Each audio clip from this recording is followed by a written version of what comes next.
Welcome to this season wrap-up edition of Tornado Watch. I'm King Sports Information Director Travis Scheller, head men's soccer coach John Miglarese. How are you doing this afternoon, Coach? Good, doing well. Season didn't quite end how you wanted to. Fell in the conference tournament. How did your first season here go? Assess what your thoughts were on how the first season at King went.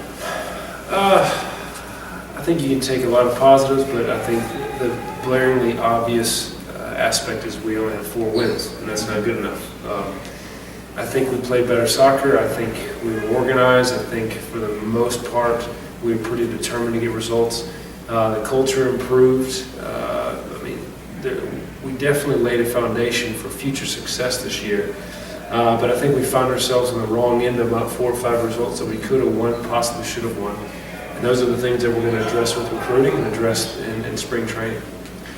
Yeah, it seemed like the progress came throughout the year. You got better as the year went on, which you always want to see as a coach. Mm-hmm. And that almost proved for a win in the conference tournament. Right. Facing a nationally ranked opponent, number 15, Limestone. Actually had 2 1-0 losses to them. Had to have been kind of a little bit inspiring. I don't know if I want to say inspiring, but good to see that here at the end of the year. Yeah, absolutely. I think we went on that 2.5 or so week run where we didn't lose. Mm-hmm. And I think that's when we finally grew up as a team. I think we got a taste of winning, and we learn what it's like and what the little things that you have to do to win at the collegiate level.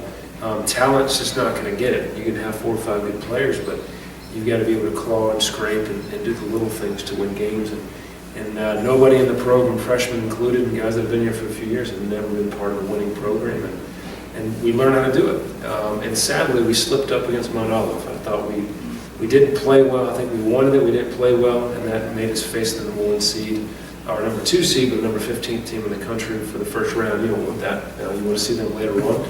But I think the 7 guys that carried us all year when we played Limestone really played with quality that day, and we went toe-to-toe with them. But the bottom line is they had 5 or 6 better players than we did. We had a deeper bench, and you could change the game with some players. And we're not there yet, and I knew that, but doesn't mean my appetite's changed. We want to win, and I'm pleased with culturally, and we definitely moved the program in the right direction this year, but results-wise, I'm not pleased. A couple players that got postseason recognition were Zachary Clark and then Ryan Murphy, who were both second-team all-conference. Mm-hmm. Talk about their performance this year and what they've meant to the team in King men's soccer. Yeah, those are the 2 guys. I would say the most consistent performers we had were Josh Feener and those 2 guys. I think game in and game out, we can count on those 3 to really play well.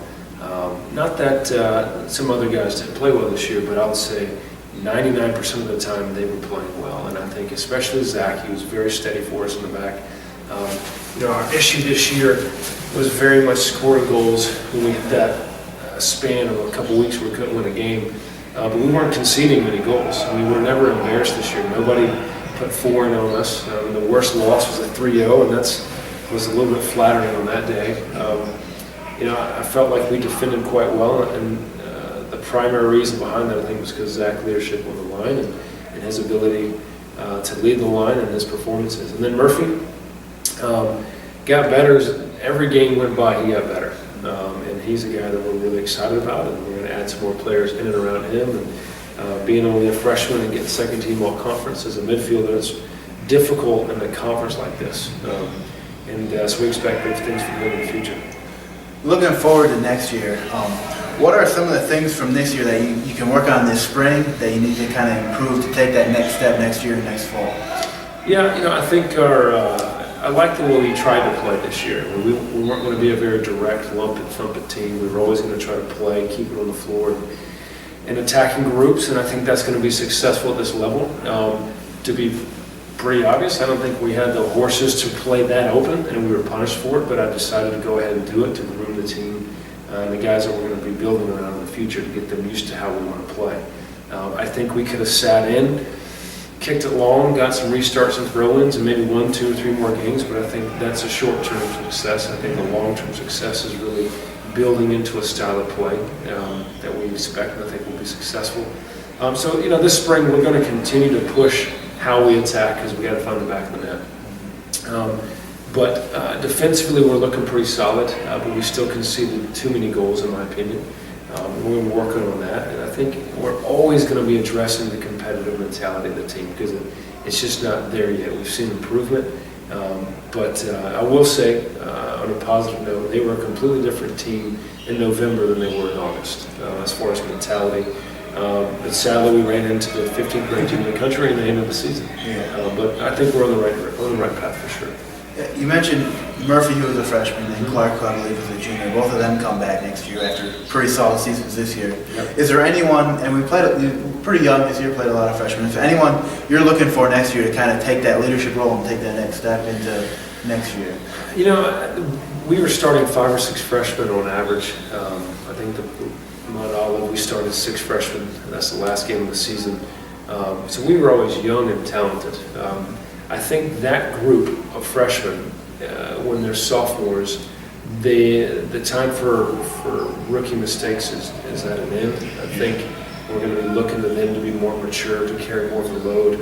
And we saw some great performances. I mean, Chris Hicks was superb this year. Eli was very dangerous. Carney in goal was fantastic. Ryan Cobain at right back and center mid and even up top at times was very versatile and very effective.